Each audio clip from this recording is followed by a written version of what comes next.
I am thrilled to introduce you to an exciting new storybook journey that I believe will capture your imagination. Allow me to present Langston Mankson's Kool-Aid Stand Adventure, a compelling short story that promises to transport you to a world of interest, excitement, and learning. The title of the book is Langston Mankson's Kool-Aid Stand Adventure by Chandler Hayes.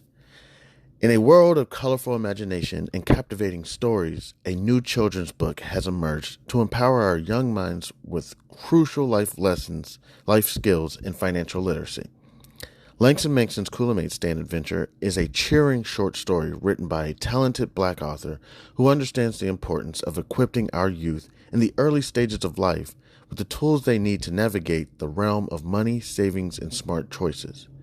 Meet Langston Mankson and his imaginary best friend, Zonky, a pink elephant, two curious souls who embark on an adventure around the vibrant landscape of Wichita, Kansas, where Langston Mankson sets out to accomplish multiple goals and is met with obstacles that he must overcome. Langston Mankson and Zonky discover valuable lessons of talking about finances in the home in order to gain knowledge. Langston Mankson, with a little bit of confidence, the guidance of supportive parents, the help of community members like Mr. Tiller, and his imaginary best friend Zonky, Langston Mankson learns about the value of money and how to save, the importance of making thoughtful spending decisions, the significance of thinking outside the box when met with challenges with money, and the joys of sharing with others.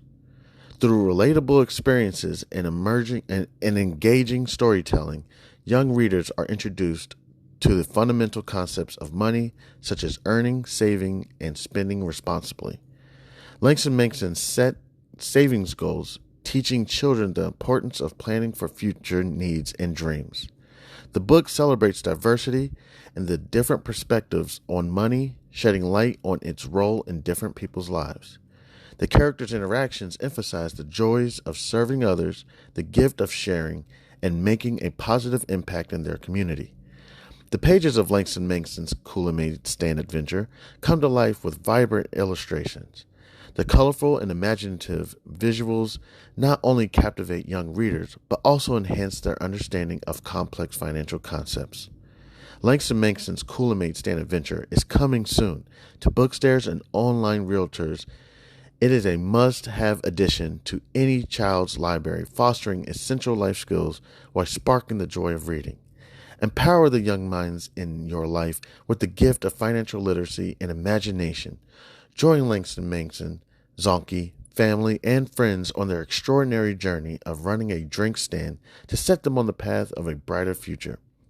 Your opinion means a great deal to me. I would be honored if you would consider exploring Langston Mankson's Kool-Aid Stand Adventure and sharing your thoughts. Your feedback could play an invaluable role in shaping the future of this project. If you have any questions, comments, or would like to discuss the book further, please don't hesitate to reach out to me. Your support in spreading the word about Langston Mankson's Kool-Aid Stand Adventure would mean the world to me, and I deeply appreciate your consideration. I am a passionate advocate for financial literacy. Chandler Hayes, and am excited to join the community of storytellers. With a background in finances, I am driven to inspire children to embark on their own adventures of learning and discovery through the power of literature. Langston Mankson's Kool-Aid Stand Adventure is a heartfelt endeavor to promote financial literacy in a fun and accessible way. As a Black author, I'm committed to providing children of all backgrounds with the tools for success, and I am proud to contribute to a more financially informed generation. Thank you for taking the time to explore this advertisement, and I look forward to the possibility of sharing this extraordinary literature adventure with you. Please feel free to contact me. You can reach me at the email c287gph@gmail.com. All right. Thank you. Warmest regards. Have a great day. God bless. Yo. What's good? It's Chairman House of Barv. What's popping? What's dropping? So a couple things. going to be working on that. I'm going to be working on. I stated earlier, one of them, going back to old episodes and trying to revamp them so that I can bring them back out. Because I do see that new episodes get, ticks. And the older episodes are kind of just out there.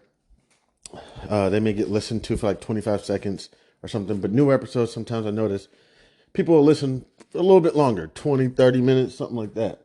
So, going to be working on that. Also, studying different option strategies, but scaling up. I heard Steve Harvey talk about, first I heard her interview with, it was two guys. Oh, let me see real quick. Let me find it. All right. So, I was looking at an interview with Robert Smith. Call it the civil rights movement in action. So there were we spilled a lot of blood, and a lot of our blood was spilled in the streets. And one of the things we got out of it was Brown versus Board of Education. And now it's like, okay, Topeka, Kansas. Okay, now we're going to desegregate schools. How are you going to do that when everybody lives in segregated neighborhoods? So it was in Denver and many other places. It was a thing called busing, right? We call it forced busing, but it was busing. And so now, the cities took years. They, bought a bunch of buses. Yeah. So figuring out, okay, who from this community, who goes to this listen to the Robert White interview, and then, not all of it. I probably got I'm going to finish it. I got probably 20 minutes. Let me see. Let me look. That was Let me see. So you think you... Oh, come on. Just... No Wicks.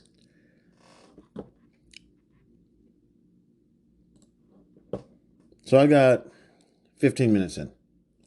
It was 15 minutes, 15 seconds or something like that. 15 minutes, 23 seconds. All right. I'm going to finish it. It's on Earn Your Leisure. So then I heard Steve Harvey. Let me see. Let me find this.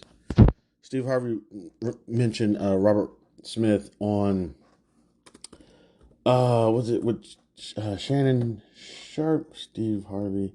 Let me find it. And he said that he got let me see if it's right here.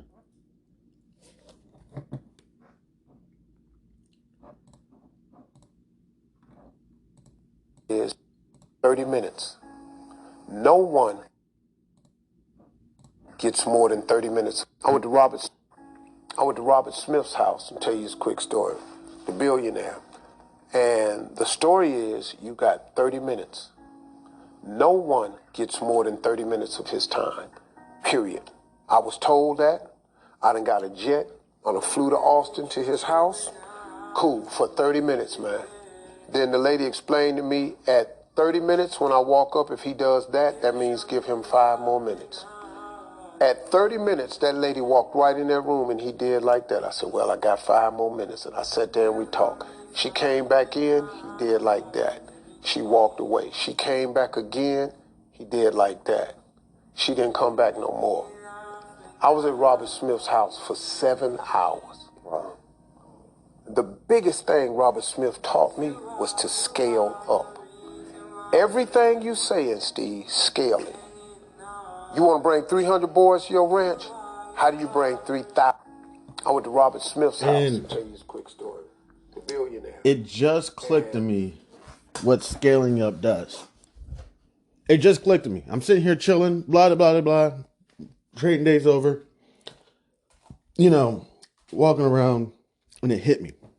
It said scale up. I said, okay. And it's I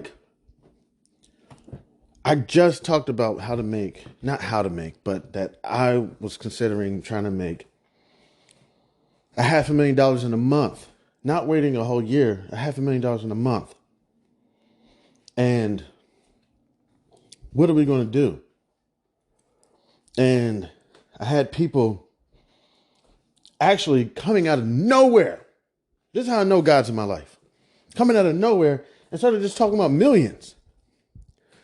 I had probably 2 or 3 people reach out discussing how to make millions. somebody reached out and said, we're going to sell annuities. I said, okay, cool. I'll take a look into that. I don't know. The conversations were coming up. So it was like, so you want to be a financial advisor. You want to make millions, right? You want to make, right about now, I could take anything, but you want to make millions. Somebody's like, oh, we could sell annuities. That'll help us make millions. So it's more so the saying, if you shoot for the stars, you might land on the moon. When you scale up, I'm starting to realize what that means. Like when you scale up and you put yourself past 13 million. So I scale that up. How are we going to do that? If when you scale up, the ideas under there, it's possible to achieve. You say, okay, for example, me, I'm going to open up my own, instead of having, a few clients that can pay me, that I can take money from and open up life insurance policies and annuities and everything and make, I may have to call somebody from Primerica. Maybe, just go back to selling either Primerica. Somebody said you could come to their broker company. And some people are like, yo, 2 years, you'll be up a couple million. You know what I'm saying? Of course, people pitch the success stories. But get some clients to make millions off of. And then eventually, that's why I was saying I should call somebody from Primerica. Eventually, I could have been building my own business. So if I put myself at getting the own business, and it's very possible that I may reach anything in the middle of that. So I'm understanding the scale up. You got to scale it up. You can't just go in, because if you let that be your stars, if that's your limit, you're going to be where I am. I'm one of these cardboard boxes. I hope somebody leave one of these cardboard boxes behind, because I'm probably going to be living in one under the Woodrow Wilson. Under the Woodrow Wilson Bridge. Yeah. So yeah, scale up. And, it can sometimes become a little haughty, I guess, as people could say, prideful. I'm going to scale up until you become what? Pinky in the brain? We're going to take over. But hey, scale up. Why not? My issue was, one time I scaled up, got knocked down for it. I discussed this before. It was an interview with Schwab. I was interviewing. I was on a lunch break. I went in my car. I'm eating I don't even know what I'm eating. I'm eating probably a kava salad, or if it wasn't kava, it was probably some sandwich. I can't imagine it being probably like some Jimmy John's or something. I can't imagine it being like a Firehouse or a Jersey Mike's. You know what I'm saying? Just something slight, probably like a Jimmy John's. You can eat those in lunch. I'm sitting in the car, and I remember that I had the interview. And I'm sitting in my car, just about to take the phone call. Take the phone call in my car. At the time, my spouse had my estranged spouse had put this thing in the windshield. You could put your cell phone there. And I'm sitting in the car doing this interview, man. Seriously. So, interview goes by. One of the questions I was asked was, where do you see yourself, or not where do you see yourself, but like, what is your intentions? What is your purpose for, coming to Charles Schwab? Where do you see yourself? I said, well, with, the time and training, I'm not trying to say I'm an athlete. I'm not no athlete or nothing. I'm far from it. I'm sagging on them. Everybody look like a busted, what do they say?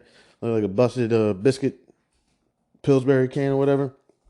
I'm kidding. Manifestation. I look good. Okay. So, I'm handsome. I forgot even what I was talking about. But yeah. Oh yeah, the Charles Schwab interview. I said with energy and everything. The reason I was bringing it up because with training, give me the right time and training. You know what I'm saying? You may be able to achieve a lot of stuff. So I understand that. If somebody say, hey, I don't know. They always ask the old basketball players, JJ Redick, or I don't know. You just say, hey, you think you could run one with the young bulls? And they say, you know what? With some training, I may be able to run about maybe 2 quarters. You spread it out. I could probably give you about 20 minutes to, 22 minutes, something like that, So, you know, um, someone would say, hey, with the right training, where do you see yourself in in a corporation? I say, look, man, with the right time and training, I could see myself with the executives. I could see myself CEO. Come on. What are you doing here? Scaled up. Man, hang up the phone, whatever. They call me back. Man, you seem like a great guy, Chan. But when you do things like that, it doesn't seem like you're smart. It's funny they use that. It's like smart, measurable, actionable, realistic, or something like that. Task. It's kind of something messed up to say is that somebody, you don't seem smart. Yeah? You don't seem sustainable, marketable, actionable, reachable, whatever, teachable, or whatever it is. I can't remember the last one. But it's like, oh, okay. No, he just asked me a question. So yeah, I get you. And it was like, because I was in a room with like 2 interviewers. The other one left. He's like, yo, I get you. Why not? What are we doing? Why do we want people to come here just to be like, but I said this before. It goes back to some of those war movies. You see like people and they be like, oh, you're a very ambitious man. And some people talk back to the general and whatnot. And they just say, you're a very ambitious man. Like, okay, what are you trying to do? Take the general's role? Now, seriously, when I said be CEO, I didn't look at it as like taking the general's role. I said it as with the right opportunities, the time, the training, I can do whatever. You know what I'm saying? I mean, with the CEOs, how it goes down to an extent. It's a circle. You know what I'm saying? Like, when one CEO leaves, they're going to bring in a CEO that they know from a previous project or their understudy who they've been building up for the last 20 years. That's why I got to look at that Anglo company, because the CEO that's their CEO there, Anglo-American Palladium or Platinum or something, was there like for like a bunch of years, 20 years, I'm not sure, and now it moved up. So that could be a good look. It's like, okay, now we can keep the same thing going. But yes, with scaling up, it just kind of hit me. It just kind of hit me, and I was like, okay, that's why people scale up. So even to an extent of, I'm going to make 10% in a day, or 20% in a day, or 2% in a day. That's one goal. It's kind of like, just make between like 1-3%, move on. Scale it up. Try to make 50% in the day. And I understand it has to be realistic or whatnot, but why do we always have to be so realistic in our thoughts and our processes? Why is there no opportunity? No, you got to be careful and have a strategy and a plan in order and a goal in order. But to an extent, how can you scale up if it's realistic? Now you just kind of have to say, okay, I've always wanted to have this amount for me, this amount of clients. They can bring in this amount of money. That will get me to about $13 million by the time I'm 60 or whatnot. Because I can't imagine myself being what? Having 60 million in my account? Having 100 million in my account? I can't vision that. That's not for me. That's not my story. Why not? I remember I was at a job and this lady told me, it was our mantra for the year. There was 2 mantras I liked. There was, why not you, and use your difference to make a difference. 2 things I kind of struggle with. Why not me, and using my difference to make a difference. For example, I've gotten invited to an event at the Ritz down in Charlotte. And I walked in because the Ritz was kind of in a city area, you know what I'm saying? So I'm thinking it's going to be all, types of people in there. It's in the city. Well, no, it was mainly Caucasians and Asians. And when I say Asians, I would say like South Asians, you know what I'm saying? And I was like, oh, hell no. I was like, man, no, I'm going to leave these Asians alone. I'm kidding. But I was like, and I was getting ready to head out. And then somebody saw me and was like, yo, Chan, you know what I'm saying? And I'm sitting there talking to my guy, and this other guy who knows my guy walks up, and I'm sitting there saying, yeah, man, I'm probably about to get like one more head out or something. And like, yeah, it's kind of expensive here, right? And I was like, nah, it's not even that. And that too, but beers are like $10 and then beverages are like 30 or like a little under 30, like 25 or something. It's that too. You know what I'm saying? But it's like, man, these people. And I think we were also going to talk about just maybe a little, not, we weren't really going to go talk about business, but just kind of, networking. I was like, none of these people want to, network with me, man. And then he was another one. He said it first. Random guy at the bar was just like, use your difference to make a difference. Then I go to work, and one of the mantras from this lady, I believe she was from, I don't know, was it East or North Africa? You know what I'm saying? So she said it in one of our meetings as well. It's like, yo, yeah, I know it can be tough for minorities, for black people and whatnot. We know it can be tough. You're in these meetings, you move up in the company, now you're around all these Caucasians, which is not a problem at all. But it's just like, it can be kind of uncomfortable because, our different struggles, different experiences in life. How many times have we possibly been called a name outside of our name, or how many times have we ever felt just completely dismissed, or like someone's trying to sabotage us? And there's nothing to say that any culture or group you go to, it won't happen. But sometimes, I guess it's all your experiences. You know what I'm saying? So that's when I heard that lady say, use this in your life if you have to. That's what I was saying. It was like a mantra. I can't remember what year it was. It was probably like 2021. And then Why Not You was probably like 2020. But one thing I liked was, why not you? How many times do you go to a job or a party or something, and we all, I'm not saying we all do it, but we all do it where they point us out. Hey, you should lead this march. Whoa, yeah, I was out here protesting, but bruh, but sister, no, I'm out here for the cause. I'm with the people. It's like, no, we want you in the front. Okay, oh gosh, I'm not me, this guy. And whenever you look at that guy or that woman, I don't know, you kind of say to yourself, I could do that. Why didn't I just step up and do it? Maybe not y'all, but I kind of do this for myself sometimes, and also even in my thinking, making plans. I'm like, okay, I'm probably going to be somebody who's only going to make this much in life. Then I'll probably just wither away and transition, and I'll leave things behind for the family so they can go have promiscuous activities and do a lot of chemical, substances or what I say. No, I'm kidding. Whatever this world has to offer, then gay sex or whatever. I'm kidding. Oh, shit, I'm going to edit that one. But whatever the world has going on. Yeah, I'm probably going to have to take that out. But, yeah, whatever y'all going to go do with your money that I leave behind. Just have a good time. You know,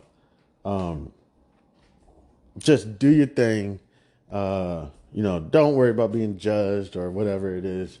Have a ball. But I never say to myself, why can't I be the person in the categories of, not Robert Smith, the Warren Buffetts or the Charlie Mungers or the other, I don't know, Dan Schneiders. Not saying, I'm not just saying Bill Gates.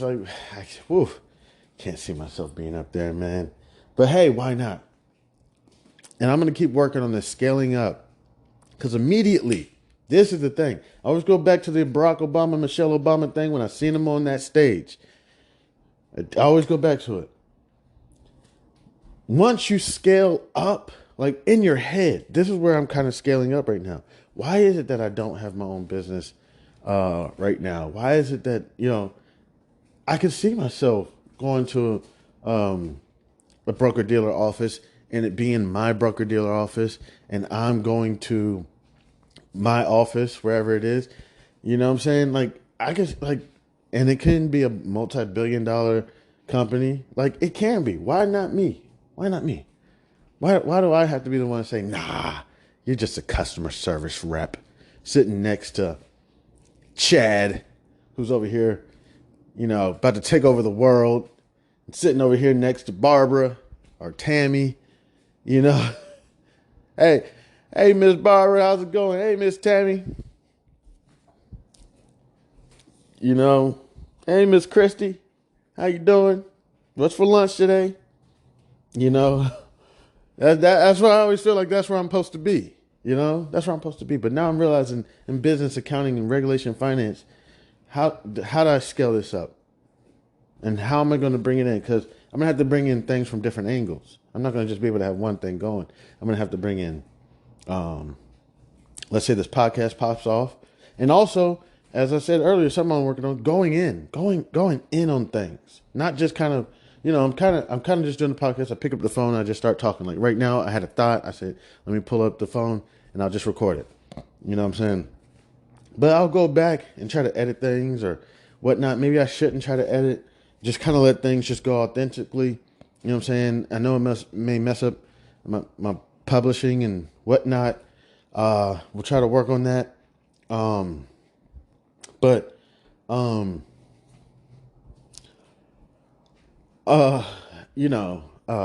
I want to be careful kind of things I say. I don't want to offend some. Sometimes I'm just joking. Like that joke earlier. I feel like, oh, that was probably a bad one. I probably shouldn't have did that. But yeah, when you scale up, it's in your head. That's where it starts first, and then you can go execute. So again, saying how I'm working on the podcast, the conversation I'm having, going back and cleaning up some of the, more so I'll try to clean up the words and the word descriptions. I'll go in and listen to the episodes, see if there's anything I can cancel out. I'm not going to try to cancel out so many of the words because I feel like that's when it's going to start becoming unauthentic. And then I don't really want to go into that. So, but I may just cancel out areas where there's just a lot of like no noise, or unless there's something like dramatic that I need to just take out, like, make sure I'm not committing like no slander or defamation or anything. But yeah, scaling up. It just hit me. It just said, scale it up. See yourself there. Manifest it. That's what I'm working on. I am going to be the CEO or owner. I'll be the owner of a broker-dealer company. I will be able to retire when I'm ready. I will be able to... that's the difference. I'll be able to retire when I'm ready compared to, will I be able to make retirement? Like that's where I'm. Will I be able to? No. I'm going to be able to retire when I'm ready. When it's time to say, hot spaghetti is ready. I'm ready to retire, Betty. Like, what happened, man? I think I'm losing it, Betty. Think I'm losing it. My feet hurt, my back hurt. And this time I had a brain fart at the job. Think it's just time to go ahead and put the cleats up, compared to, honey, on your 60th birthday, that shit starts kicking in. Reality is kicking in. That's the thing. I got to change my mindset because I'm there. I'm like, shit, I'm 36 now. I'm not even going to be able to make retirement. I'm going to be working for the rest of my life, trying to pay off a house, trying to pay off a car, but that's not going to happen. That's not what it's going to be. You know what I'm saying? That's not what it's going to be. I'm going to be able to retire when I'm ready. I'm going to be able to send my children through whatever journey that they want to go through in life. Right now, it's college. It could be a small business. It could be marriage. It could be traveling. Whatever it is their destiny is, I'll invest a certain percentage of my income to their nonsense. I'm kidding. Whatever dream they have, whatever it is that they want to achieve. And I will also, if I can achieve my goals, I'll be able to talk to them and they won't listen about how to upscale. Upscale it. You want to travel the world? Why not space? Beat Elon Musk. Beat them or whatever it is. Let's do galactic traveling, but not even just that, but just scaling it up. You know what I'm saying? In order, seriously, if you've aimed for the stars, you might land on the moon. And seriously, that's the brain where if your stars is, man, I'm just trying to get a job. Man, I'm just trying to get a job. Then what's going to happen? You're going to get the job. You're going to get terminated because that was your stars and your moon. Now you say I'm going to get a job and I'm going to become an entrepreneur, and my company is going to become, if you want. Now, I'm not saying there's anything wrong. What people tend to think when you sit on one side of the chair or on one side of the table and you say, I'm going to scale up. That doesn't mean that if somebody's saying, man, I'm content, that I got a problem with that. No, man, if you're content, be content because that's something special. You know what I realized? I have an issue with being in the present. Some people are just like, hey, this is what it is. This is what we're doing today. We're chilling. We're cool. That's not where my brain goes. My brain is probably already in January of 2024. At least. Probably March 2024. That's where my brain is. Where am I going to be there? You know what I'm saying? December 2023. And then also, it's in the past, 2 years ago. My brain is a straddle. All right, I know that's terrible. That's bad. That was horrible. Yes, but my brain is a straddle. It's in two different places. It's 3-4 years ago when I can hear my spouse say something, and now it's just coming back to my brain like, oh, that's when she started dropping hints. She started dropping clues. Wow. And then my brain is in the future. Okay, so this happened. What are we going to do next? How are we going to be T.I., Rubber Band Man, Wild as a Taliban, whatever it is? How are we going to be Rubber Band Man? But as far as being in the moment, it can be tough for me. Hey, Dad, do you want to sit down and look at these Roblox with me?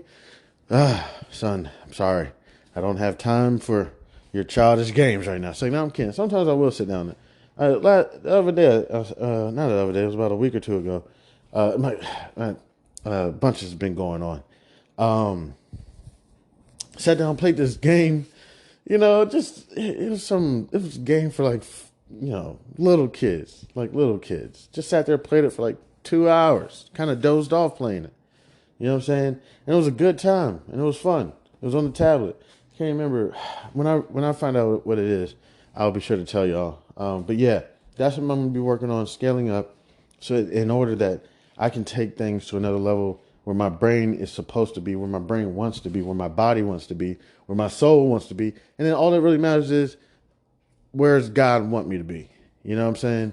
And how does God want me to help people out? So that's how it leads.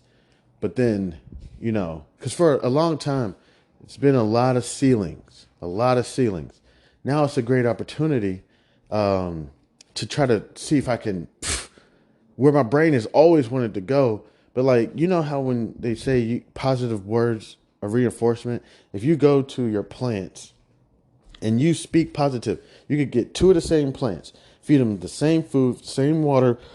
But if you go to that one plant and you speak positive to it, and you go to another plant and speak negative to it, the negative plant will start dying. So the positive reinforcement is the words are the things that are very serious. I forgot what I was just about to say. But essentially that was it. That was the gist. Let me see.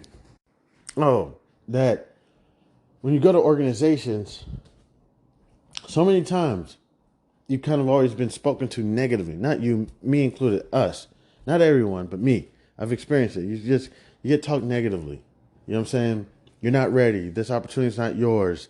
No, we don't think you can take that training or take that class. Right now you need to focus on your job. And you get talked negatively to. And to an extent, you start kind of believing it. You start, to an extent, some people would probably say COVID, contrary to everything else that went on, was probably one of the best things that happened in their life. Because what kind of happened then that I'm kind of going through now? Which actually, when COVID happened, when I was working, our remote work was in it. We were fraud prevention. prevention. We can't be out that long. You know what I'm saying? Like, so we had to hop right into it. But people during COVID was like, yo, besides everything that happened, everybody lost somebody. You know what I'm saying? Besides everything that happened, COVID was probably one of the best things that happened to me because it opened your brain. We were too stuck in the commutes, the appointments, the meetings, the extracurricular activities. When COVID happened, people were sitting around waiting for the remote policies to get instilled. So they're waiting on their laptops, they're waiting on the policies, and this took months. The first couple months, it was, okay, everybody just take 3 months off. We'll see you on 3 months. A lot of people got that, but everybody didn't get that. So then it got into, okay, we need to start instilling remote work policies. So some companies said, okay, we'll give y'all 3 more months. Some companies already started getting pumping.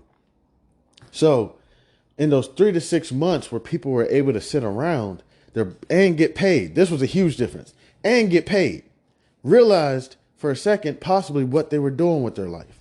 Sitting around getting paid this much in their life. Like what are we doing? No, I'm not saying that everybody thought that. Some people probably were just like, man, I'm chilling, enjoying these potato chips and watching TV.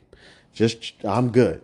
I'm content. There's nothing wrong with being content at all. If you're content, you're content. And that's where we're trying to be, content. But on the other end, some people's brains opened up. This is what I've been doing with my life. One, what happened? They've been chilling with their fam now. Some people I know, there was a lot of divorce during COVID. I even think I'm kind of a victim of COVID. And mine's just didn't happen during COVID. Mine's happened post-COVID. So, but I think the effects were really probably affected during COVID. But yeah, I know there was a lot of divorce. But for some other people, they probably were saying to themselves, two things. I'm going to get divorced and I'm going to start this business. So that's what they were thinking. I'm kidding. But they're probably saying, man, I'm really enjoying spending this time with my family. Not everybody. I'm really enjoying spending my time with my family. My family's here. We're doing things together.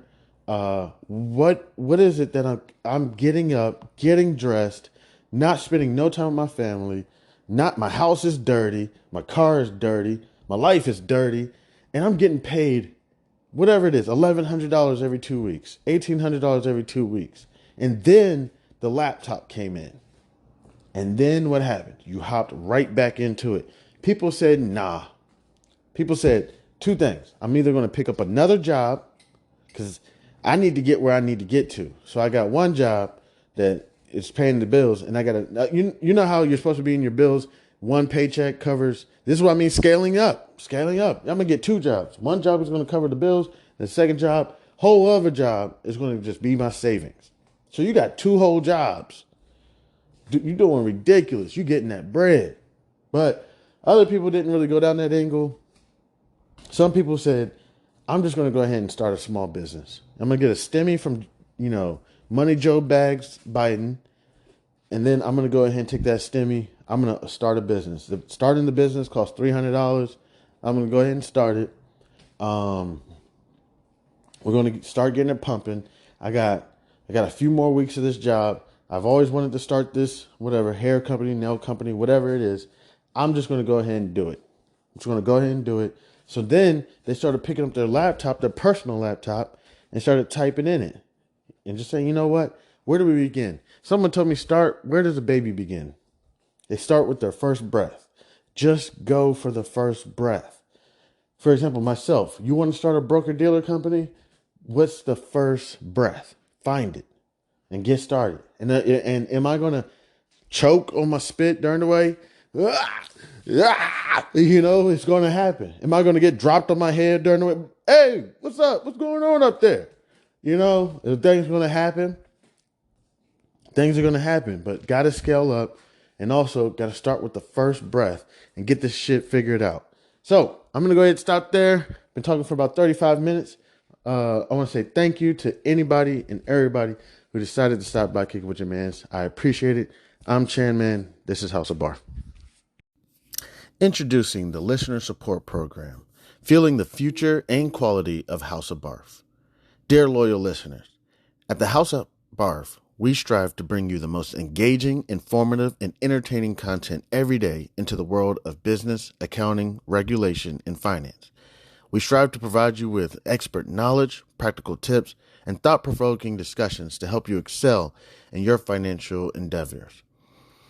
We are dedicated to fostering meaningful conversations, sharing valuable insights, and creating a community of like-minded individuals who are passionate about business, accounting, regulation, and finance. Producing high-quality content requires dedication, resources, and effort from a talented team of one, me, but in the future, hopefully I'll have a team. That's why we are excited to introduce our listener support program. This initiative allows you, our cherished audience members, to play a pivotal role in shaping the future and the content and assuring House of Bar's sustainability. In the future, becoming a supporter, you'll be able to enjoy a range of exclusive benefits. Benefits that I'm hoping to be able to bring eventually: early access to episodes, access to episodes that are not, public, that are not accessible to everyone, possibly even create better content. And then all those mistakes I make, maybe I'll put them in a separate episode. You'll be able to get some behind the scenes stuff, and other exclusive things such as merchandise. Possibly I have, a children's book coming out, may be able to offer that. Your support goes directly towards enhancing the quality of our content, expanding our reach, our research, and investing in new resources and technology to bring you even better experiences. Your contribution will help us continue to deliver thought-provoking discussions, captivating stories, and insightful no, sorry, I didn't mean to say that. Maybe in the future, may possibly interview someone that will keep you engaged and inspired. Join us in shaping the future of House of Barf by becoming a supporter today. Your generosity empowers us to keep our conversations alive and ensures that we can contribute to provide valuable content to audiences around the United States and hopefully in the future of the world. To support us, simply visit podcasters.spotify.com. Then you can get to House of Barf. Also, it is on Spotify. And support this podcast and become a supporter and choose a membership tier that aligns with your preferences. Every contribution, no matter how small or how big, makes a meaningful impact and is deeply appreciated. Thank you for being an essential part of our journey. With your support, we can reach new heights and create content that truly resonates with you, our incredible listeners. God bless. Happy listening. I'm Chanman. This is House of Barf. Again, if you would like, you can visit podcasters.spotify.com/pod/show/Chan-man7. Then you can go to support this podcast and become a supporter today. Thank you. You can also reach me at c287gph@gmail.com. Thank you again. You have a wonderful day. God bless.